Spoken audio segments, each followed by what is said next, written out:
नमस्कार, जोहार। मैं पूनम और आप देख रहे हैं 24 झारखंड न्यूज। चलिए जानते हैं झारखंड के सुबह से लेकर शाम तक की तमाम बड़ी खबरों को।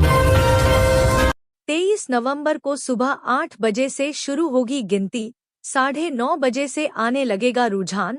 देवघर जिले के 3 विधानसभा सीट देवघर, मधुपुर और के लिए वोटों की गिनती के लिए देवघर कॉलेज में तैयारी पूरी कर ली गई है। 3 लेयर सिक्योरिटी के बीच वोटों की गिनती सुबह 8 बजे से शुरू होगी। सबसे पहले पोस्टल बैलेट की गिनती होगी, उसके बाद 8:30 बजे से ईवीएम के वोटों की गिनती शुरू होगी। 9:30 बजे से मतगणना का रुझान आने लगेगा। वोटों की गिनती को लेकर देवघर और सारठ विधानसभा में 21 से 21 टेबल और मधुपुर में 18 टेबल बनाए गए हैं। इसके अलावा पोस्टल बैलेट की गिनती के लिए अलग से टेबल बनाए गए हैं, जिसमें देवघर में 07, मधुपुर 06 और सारठ में 5 टेबल रहेंगे। मिली जानकारी के अनुसार मतगणना में प्रत्येक टेबल पर 3 से 3 मतगणना कर्मी लगेंगे। इस तरह देवघर और सारठ विधानसभा के 21 से 21 टेबल पर 63 से 63 और मधुपुर विधानसभा के 18 टेबल पर 54 कर्मी लगेंगे। इन लोगों के अलावा रिजर्व में सभी विधानसभा के लिए मतगणना कर्मी रहेंगे। सहायता के लिए अलग से कर्मियों को लगाया गया है। जिला निर्वाचन पदाधिकारी सह डीसी विशाल सागर, एसपी अंबर लकड़ा, सभी विधानसभा के आरओ और डिप्टी इलेक्शन अफसर शैलेश कुमार सिंह सहित अन्य अधिकारी पूरी मतगणना कार्य की तैयारी में लगे हैं। डीसी और एसपी पूरी व्यवस्था की कड़ी मॉनिटरिंग कर रहे हैं। वहीं मतगणना कार्य की पूर्ण निगरानी भारत निर्वाचन आयोग से आए स्पेशल ऑब्जर्वर रखेंगे। सीमेंट लदा बेकाबू ट्रक घर में घुसा, स्टीयरिंग में दबकर चालक की मौत। ग्रामीणों के सहयोग से पुलिस ने निकाला शव। गिरिडीह के गांडे जामताड़ा मुख्य मार्ग पर बेलाटांड के पास रफ्तार का कहर देखने को मिला है। यहां एक सीमेंट लोडेड बेकाबू ट्रक दीवार तोड़कर घर में घुस गया। घटना में नेपाल यादव और टोपन यादव का घर क्षतिग्रस्त हो गया। वहीं इस हादसे में धनबाद के रहने वाले 40 वर्षीय ट्रक चालक विकास यादव की स्टीयरिंग में दबने से जान चली गई। घटना अहिल्यापुर थाना क्षेत्र के बेलाटांड की है। जामताड़ा से सीमेंट लोड कर ट्रक गांडे के रास्ते गिरिडीह की ओर जा रहा था। इसी बीच शुक्रवार की अहले सुबह ट्रक अनियंत्रित होकर सड़क किनारे घर में जा घुसा। इससे ट्रक चालक की दबने से मौत हो गई। घटना के बाद मौके पर पहुंची पुलिस ने ग्रामीणों के सहयोग से ट्रक में फंसे शव को बाहर निकालकर पोस्टमार्टम में भेजने की तैयारी में जुट गई है। जमीन घोटाला मामले में रांची के पूर्व डीसी छवि रंजन की बेल पर अब शनिवार को सुनवाई। सेना के कब्जे वाली जमीन की फर्जी दस्तावेजों के सहारे खरीद बिक्री से जुड़े जमीन घोटाला मामले के आरोपी रांची के पूर्व डीसी छवि रंजन की बेल पर रांची पीएमएलए यानी prevention of money laundering act की स्पेशल कोर्ट में आंशिक सुनवाई हुई, जिसके बाद कोर्ट ने इस मामले की अगली सुनवाई के लिए शनिवार की तिथि निर्धारित की है।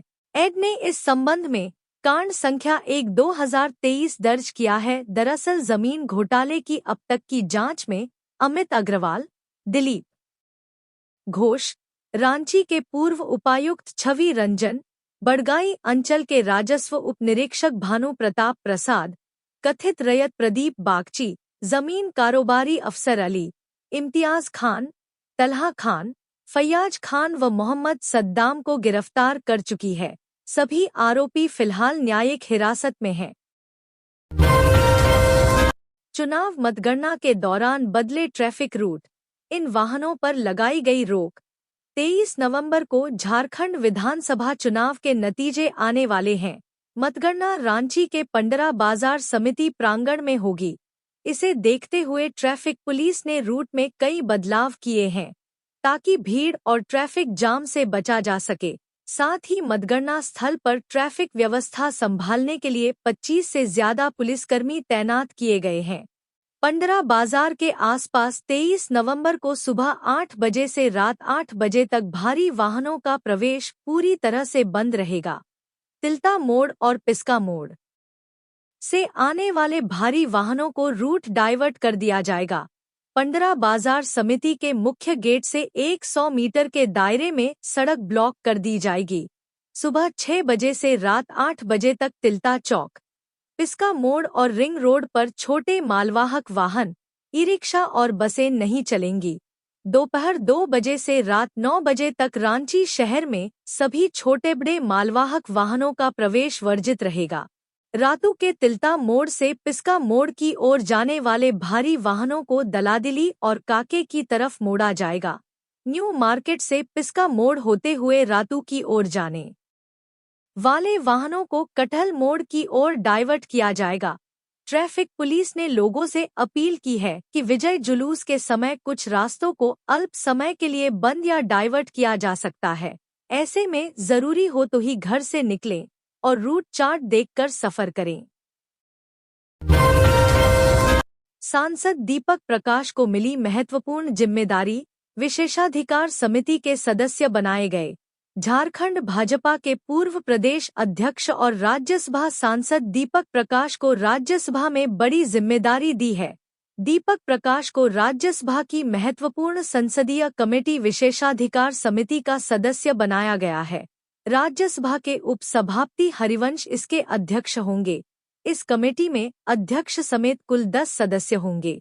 नई कमेटी के गठन की अधिसूचना जारी कर दी गई है। राज्यसभा में नई जिम्मेदारी मिलने पर झारखंड भाजपा के नेताओं ने दीपक प्रकाश को बधाई दी है। 23 नवंबर का बेसब्री से सभी कर रहे इंतजार। मतगणना केंद्र पर टेंट में जमे पार्टियों के कार्यकर्ता। झारखंड विधानसभा चुनाव में 23 नवंबर की मतगणना का बेसब्री से सभी प्रत्याशी और कार्यकर्ता इंतजार कर रहे हैं। मतगणना केंद्र के पास पार्टी टेंट में कार्यकर्ता दिन रात जमे हुए हैं। सभी अपनी जीत और सरकार बनने का दावा कर रहे हैं। इसके साथ ही धनबाद जिले के झरिया और बाघमारा विधानसभा में परिवर्तन की भी बात हो रही है। झारखंड विधानसभा चुनाव समाप्त होने के साथ सभी प्रत्याशियों और कार्यकर्ताओं को चुनाव परिणाम का बेसब्री से इंतजार है। सभी 23 नवंबर के रिजल्ट को लेकर अपनी अपनी तैयारी मतगणना केंद्र के समीप कर रहे हैं। एनडीए और इंडिया ब्लॉक के प्रत्याशियों के टेंट बना गए हैं। कार्यकर्ता टेंट में दिन रात जमे हुए हैं। प्रत्याशी भी समय समय पर आकर कार्यकर्ताओं से चर्चा और जायजा लेते हुए निर्देश दे रहे हैं। धनबाद के 6 विधानसभा क्षेत्रों के सभी प्रत्याशियों की किस्मत ईवीएम में कैद हो गई है। 23 नवंबर को परिणाम आना है। जनता ने किसे अपना आशीर्वाद दिया है, वह रिजल्ट के बाद ही पता चल पाएगा। चुनाव परीक्षा में कौन पास हुआ कौन फेल, यह जनता के फैसले से सामने आएगा। हालांकि कांग्रेस और भाजपा नेता अपनी अपनी जीत के साथ राज्य में सरकार बनाने का दावा कर रहे हैं। बाघमारा विधानसभा सीट से 3 बार लगातार कांग्रेस उम्मीदवार जलेश्वर महतो भाजपा से हारे हैं। उनके दामाद डॉक्टर गौतम ने कहा कि पिछले 3 चुनाव थोड़ी थोड़ी गलती के कारण हारे थे, लेकिन इस बार जलेश्वर महतो की जीत जनता के आशीर्वाद से जरूर होगी। इंडिया ब्लॉक की सरकार राज्य में बनेगी और मुख्यमंत्री हेमंत सोरेन की अगुवाई में फिर से जनता की सेवा की जाएगी। वहीं भाजपा नेता आनंद ओझा ने कहा कि एनडीए की सरकार इस बार राज्य में बनेगी। 23 नवंबर को रिजल्ट आने पर देखने को मिलेगा कि धनबाद सहित पूरे राज्य में कमल खिलने जा रहा है। उत्तर भारत में बर्फबारी की वजह से झारखंड में बढ़ेगी ठंड, रात में कनकनी का होगा एहसास। झारखंड में धीरे धीरे ठंड में बढ़ोतरी हो रही है। मौसम विभाग की ओर से जानकारी दी गई है कि 26 नवंबर से झारखंड के मौसम में बड़ा बदलाव देखने मिलेगा, क्योंकि उत्तर भारत में बर्फबारी और ठंडी हवा चलने की वजह से झारखंड में भी धुंध और बादल देखने को मिल सकते हैं।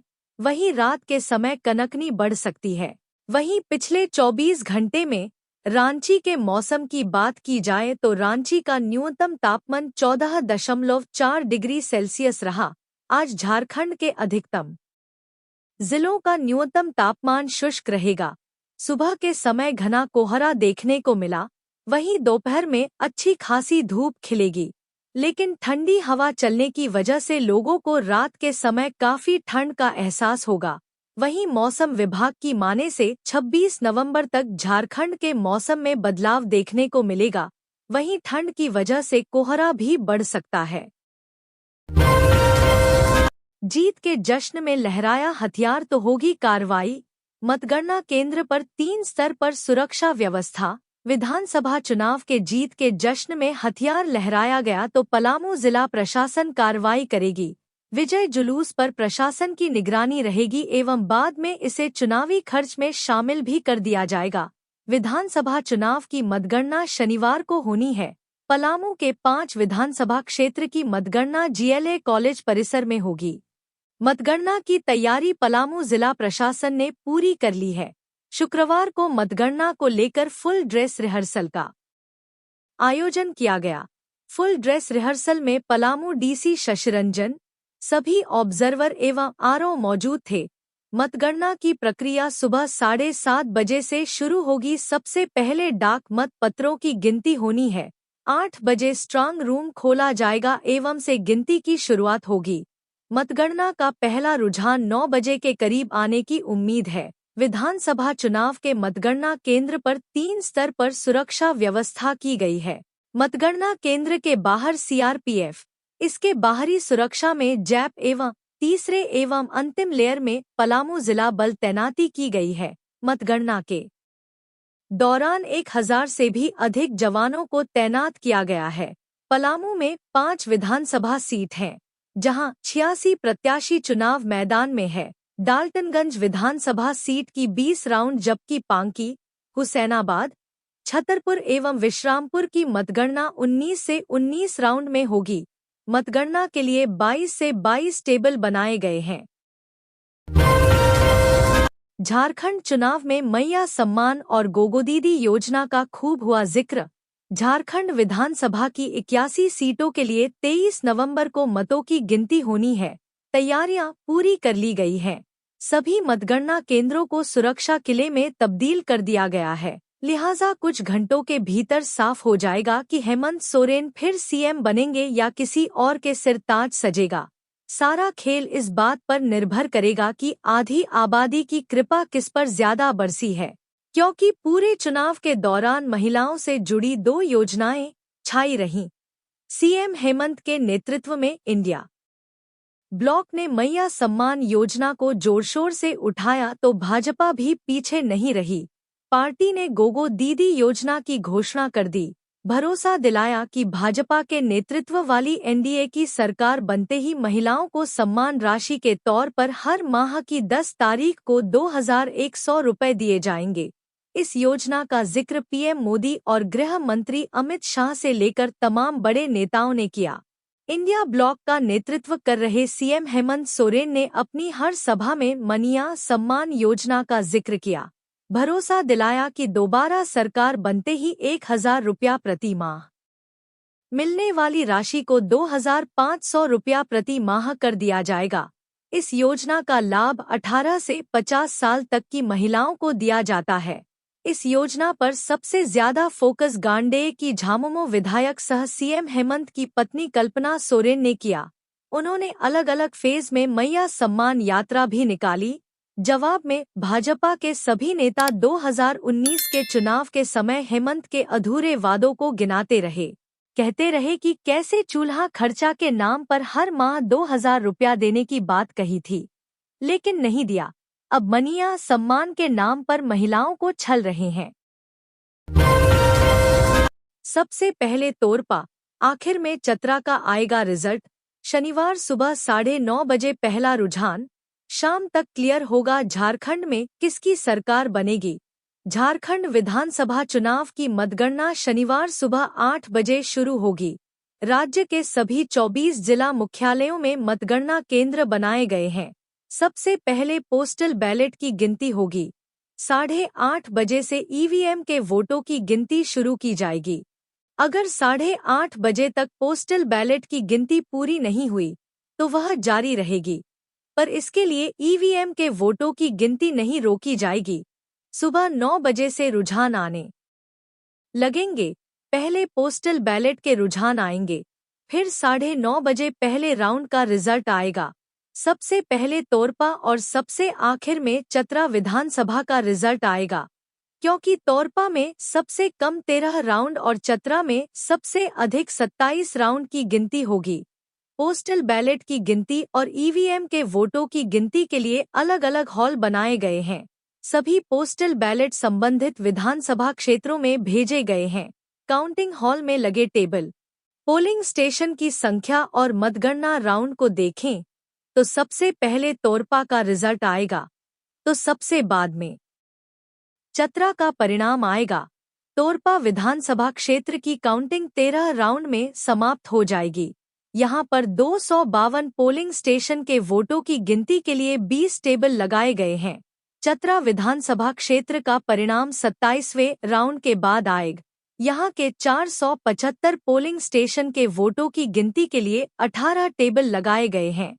सबसे ज्यादा टेबल बोकारो में लगाए गए हैं। यहां पर वोटों की काउंटिंग के लिए 30 टेबल लगाए गए हैं। 14 विधानसभा क्षेत्रों में 14 टेबल लगाए गए हैं। धनबाद में काउंटिंग व इलेक्शन एजेंटों को मतगणना का दिया गया प्रशिक्षण। धनबाद की डीसी सह जिला निर्वाचन पदाधिकारी माधवी मिश्रा के निर्देशानुसार शुक्रवार को न्यू टाउन हॉल में मुख्य प्रशिक्षक संजय कुमार व राजकुमार वर्मा ने प्रत्याशियों, उनके काउंटिंग एजेंट व इलेक्शन एजेंट को मतगणना का प्रशिक्षण दिया। प्रशिक्षण के दौरान ईवीएम, पोस्टल व इलेक्ट्रॉनिकली ट्रांसमिटेड पोस्टल बैलेट की काउंटिंग व विभिन्न प्रपत्रों से संबंधित जानकारियां दी गईं।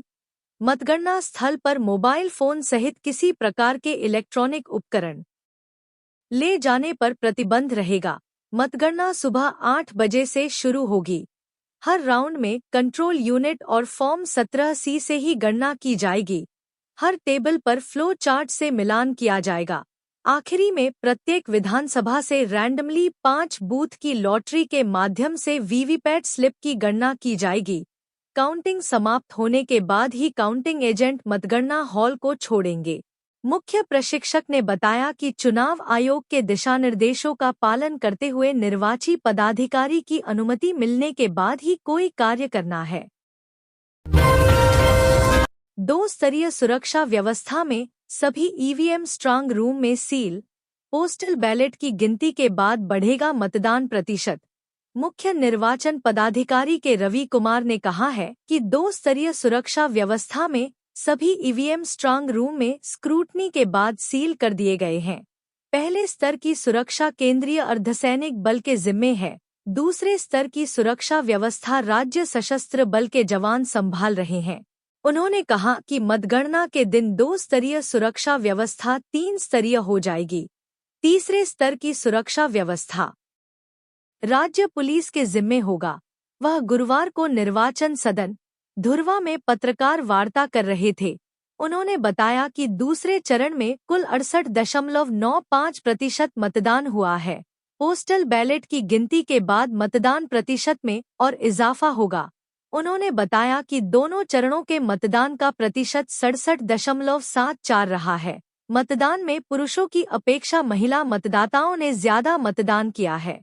वहीं शहर की अपेक्षा ग्रामीण मतदाता मतदान में आगे रहे हैं। उन्होंने कहा कि भारत निर्वाचन आयोग का फोकस इस बार समाज के हाशिए पर खड़े लोगों को भी मतदान का हिस्सा बनाने पर था। इसके तहत सुदूर इलाके में जंगल पहाड़ पर बसेरा करने वाले से लेकर अलग-थलग रहने वाले कुष्ठ पीड़ितों तक को योजनाबद्ध तरीके से मतदान के लिए प्रेरित किया गया। झारखंड विधानसभा चुनाव के दूसरे चरण में जामताड़ा के हांसी पहाड़ी स्थित स्नेहपुर में कुष्ठ पीड़ित मतदाताओं के लिए बनाए गए विशेष मतदान केंद्र में सभी 57 मतदाताओं ने अपने मत का इस्तेमाल किया। सामुदायिक भवन के मतदान केंद्र मिहिजाम स्थित स्नेहपुर कुष्ठ आश्रम को सहायक मतदान केंद्र के रूप में गठित किया गया था। उन्होंने कहा कि राज्य के सभी 24 जिला मुख्यालयों में मतगणना केंद्र बनाए गए हैं। 23 नवंबर की सुबह 8 बजे से मतगणना शुरू होगी। सबसे पहले पोस्टल बैलेट की गिनती होगी। 8:30 बजे से ईवीएम के मतों की गिनती शुरू की जाएगी। पहले राउंड के मतगणना का रिजल्ट 9:30 बजे संभावित है। उन्होंने बताया कि राज्य में आदर्श आचार संहिता लागू होने के बाद से अब तक 207 करोड़ की अवैध सामग्री और नकदी की जब्ती हुई है। वहीं आदर्श आचार संहिता उल्लंघन के आरोप में कुल 100 केस दर्ज किए गए हैं। ट्राइबल क्षेत्र में महिलाओं ने जमकर की वोटिंग, 81 में 68 पर पुरुष मतदाता रहे पीछे।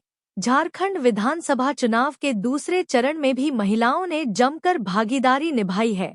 इस चरण में पड़े कुल 85,43,063 मतों में 43,96,160 महिलाओं ने अपने मताधिकार का प्रयोग किया है। वहीं 41,46,835 पुरुषों ने वोट डाले हैं।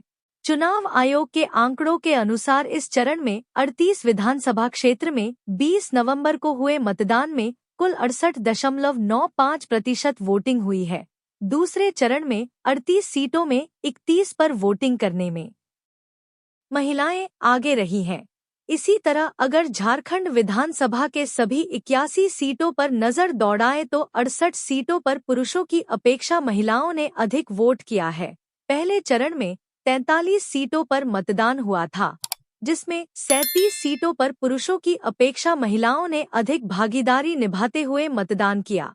मुख्य निर्वाचन पदाधिकारी के रवि कुमार के अनुसार महिलाओं का मतदान प्रतिशत बढ़ने के पीछे जागरूकता में हुई वृद्धि और मतदाता सूची पुनरीक्षण प्यूरिफिकेशन वजह है।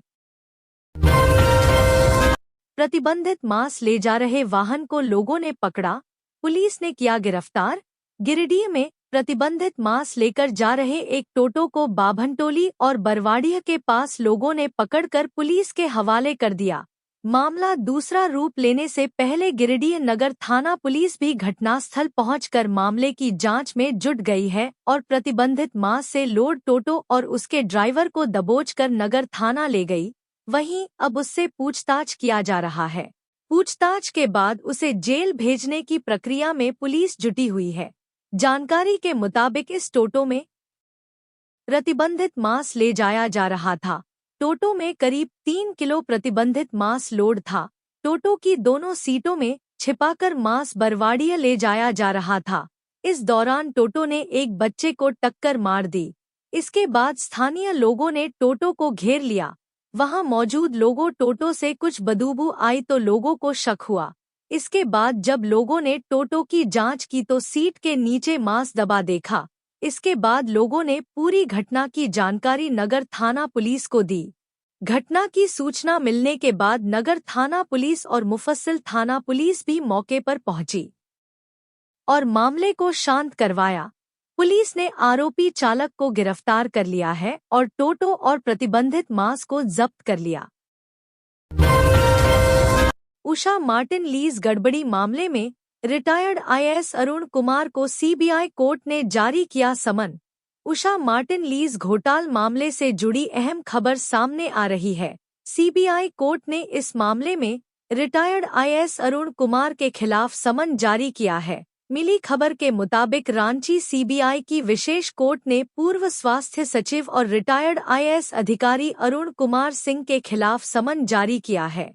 अदालत ने उषा मार्टिन माइंस आवंटन घोटाला से जुड़े मामले में अरुण कुमार के खिलाफ सीबीआई द्वारा दायर चार्जशीट पर संज्ञान लेते हुए समन जारी किया है। बता दें कि यह मामला वर्ष 2005 का है।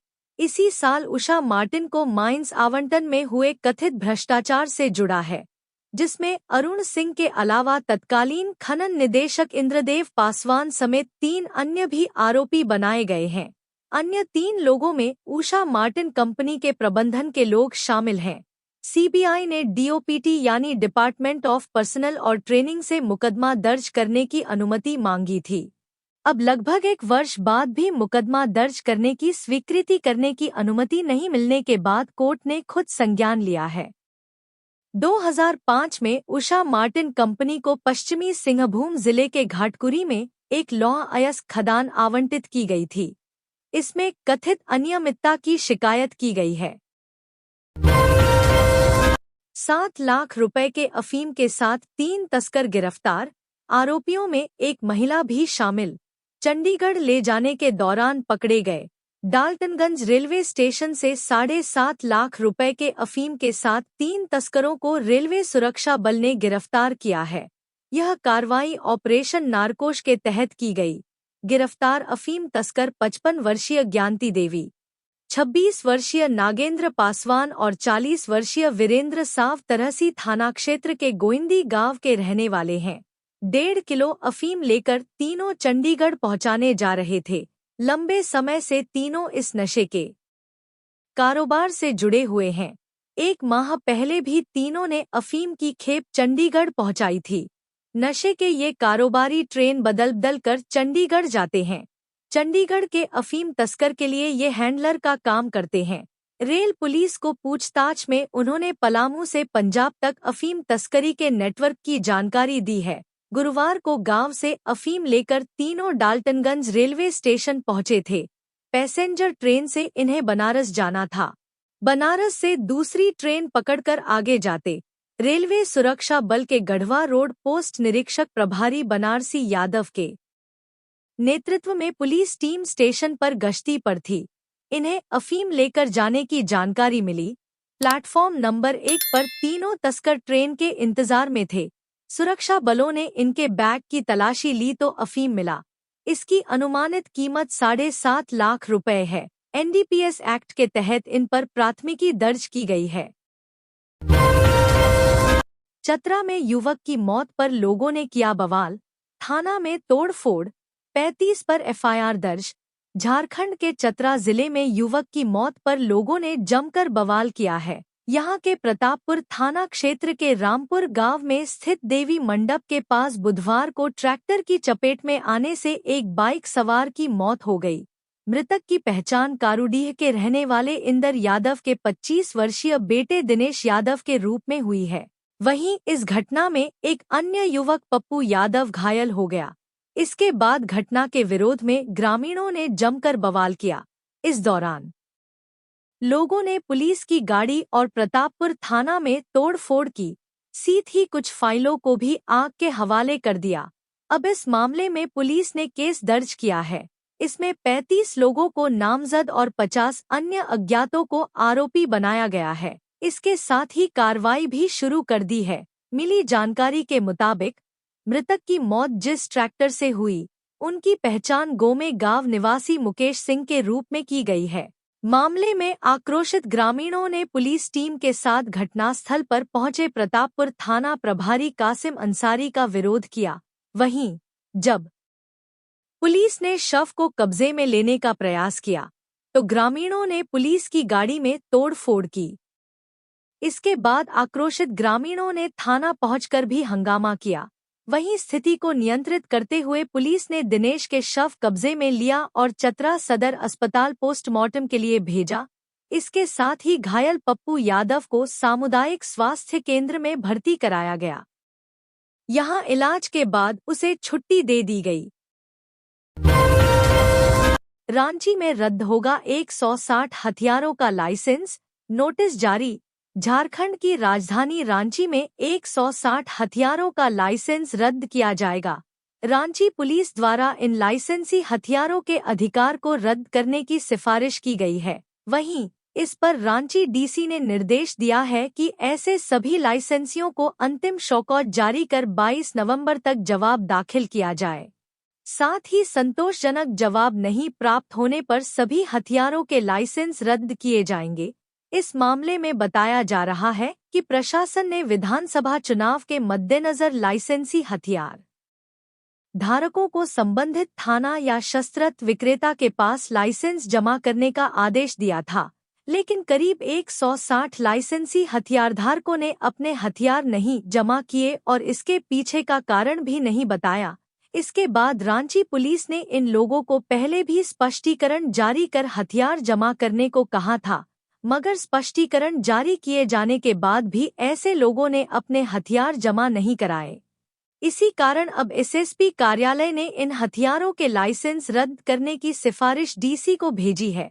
बता दें कि चुनाव की घोषणा होने के बाद जिला प्रशासन की ओर से सभी लाइसेंसियों को हथियार जमा करने का निर्देश दिया गया था। इसमें कहा गया था कि सभी संबंधित व्यक्ति 21 अक्टूबर तक संबंधित थानों या शस्त्रस्त्र विक्रेताओं के पास अपने लाइसेंसी हथियार जमा कर दें। लेकिन रांची जिले के 160 लाइसेंसी हथियार धारकों ने हथियार जमा नहीं किए। रांची जिले में करीब 3,500 हथियारों के लिए लाइसेंस जारी किए गए हैं। चुनाव की घोषणा के बाद रांची उपायुक्त वरुण रंजन ने लाइसेंसियों को अपने हथियारों का सत्यापन कराकर उसे जमा करने का आदेश दिया था। वहीं इन हथियारों का सत्यापन संबंधित थाना में कराना था।